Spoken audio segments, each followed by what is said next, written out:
Alright, Backyard Installers presents Truck Baffle Installs.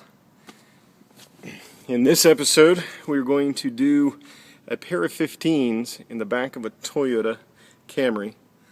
As you can see here, the way that the structure is built, we're going to actually fit the board on the outside here, but we need to build a baffle structure across the bottom. This is going to be a three-sided, only three-sided structure. It's not going to be like my typical four where I have a running on top, because in this case we're going to utilize the rail up across the top side. We're going to put in probably bolts and stuff and with nuts on the inside, because there are holes up underneath here you can see that we can access to. The reason why we're doing 15s instead of 12s and stuff is because simply surface area is God and King. As I explained in many a times and stuff, if I can do the work more efficiently, such as a 15 and stuff like that, then I would, it makes more sense than in comparison to take a 12 and have to do twice the amount of work. So that means power-wise, we need power, but we don't need it as much as we would with a pair of 12s. So in this case, we're going to have about 700 watts, maybe 14, depending on which way we're going to do it. And this is right now just my dummy, subwoofer basket, so you can see how it's going to fit in here. And we're going to put them both units far right and far left in the structure. Now we're going to be taking out this corner-loaded subwoofer, which hasn't done us very good in terms of general sound. Here we will get a heck of a lot better overall sound due to the fact that the 15 will be firing directly into the cabin, even though that it goes through the seat. We will be using the trunk as obviously the primary enclosure, but we'll be firing through the seat or with the seat down. It'll have actually a better overall tonality. I will show you the parts of the baffle piece. Alright, now, first thing we're going to do is we've got to make rails that are going to go up here. Well, actually these will be stiles, and then we'll have more or less a rail down at the bottom here. So, as you can see, we have a surface that's irregular. One of the beautiful things you can go get out there on the market, it's about 16 bucks, is basically an angle finder, more or less. You just push it on there like this, and it forms to the shape of whatever you're pushing against. So now, I can take this and transfer this to a piece of wood, such as it was done here.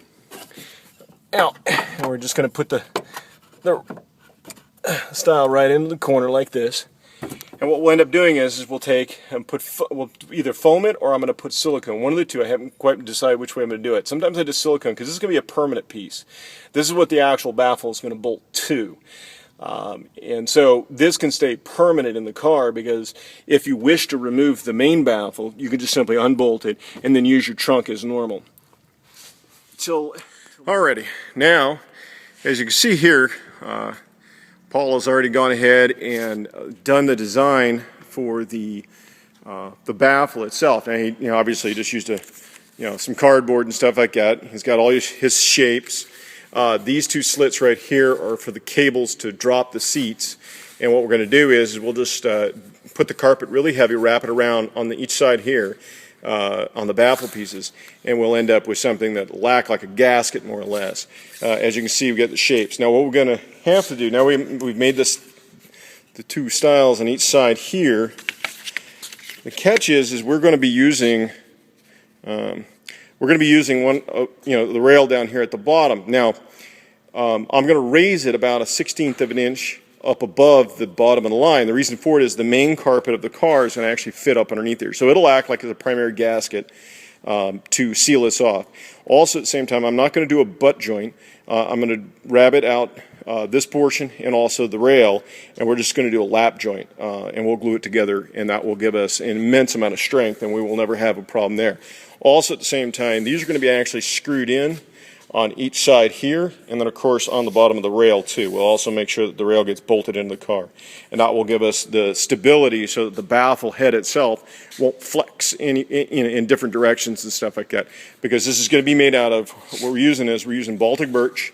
I prefer this in these kind of baffles and stuff, so this is going to be 1 inch thick overall. We've got 2 1/2 inch, and then I'm going to laminate it together to make it 1 inch thick, and this will be our material that we'll use for the baffle. Alright, now after a little bit of time, As you can see, we have the stiles and the rails put in. It is a lap joint down there at the bottom. So we have continuous one piece, glued together.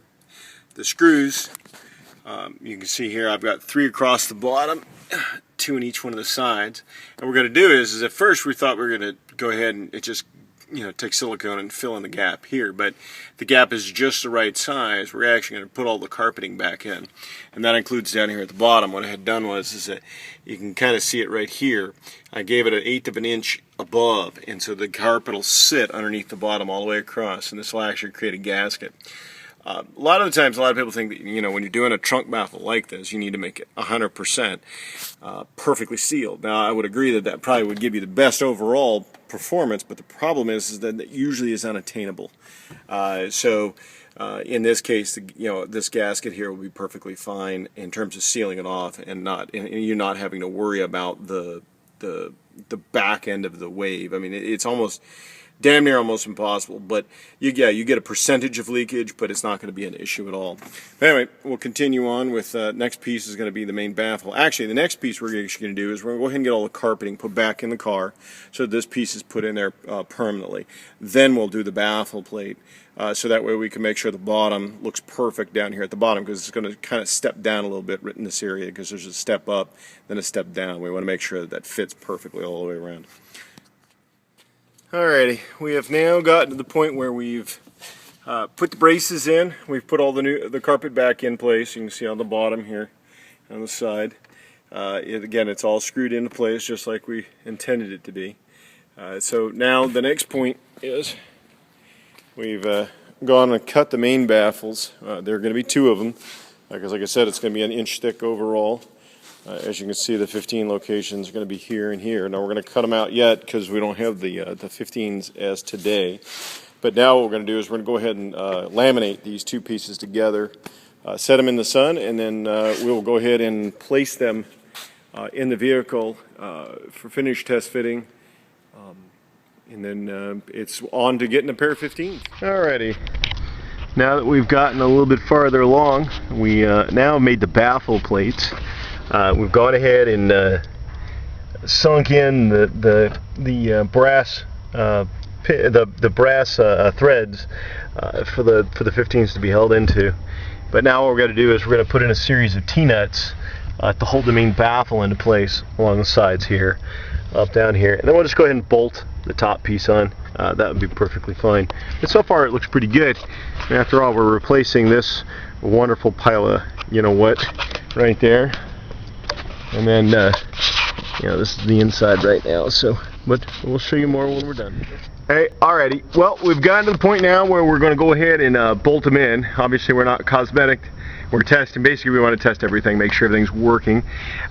He's using the JBLs for the install. But in the end, what we'll end up doing is the whole car. This will be all carpeted to color match with the car. You'll end up with this baffle. But if you look at it, you can see that he's got a whole trunk all over again. I mean, there's no problems there whatsoever. He could put a few dead bodies back here without any issues. Alrighty, here we go. So now, as we can see, we have the 2 15s in. Baffle's working. We've already tested it, and we're quite pleased with the overall response. Now, the next thing we're going to be doing, obviously, is the finish. This was actually to test, make sure everything was working perfectly fine. But I find that these GTO, the 15 1.4s, to be, they work out quite well in terms of overall performance for a trunk baffle configuration such as this is. And again, this is what I would call a low budget type of system. These 15s, you're looking at $300, I think, for the pair. I think is what you paid for with shipping and everything.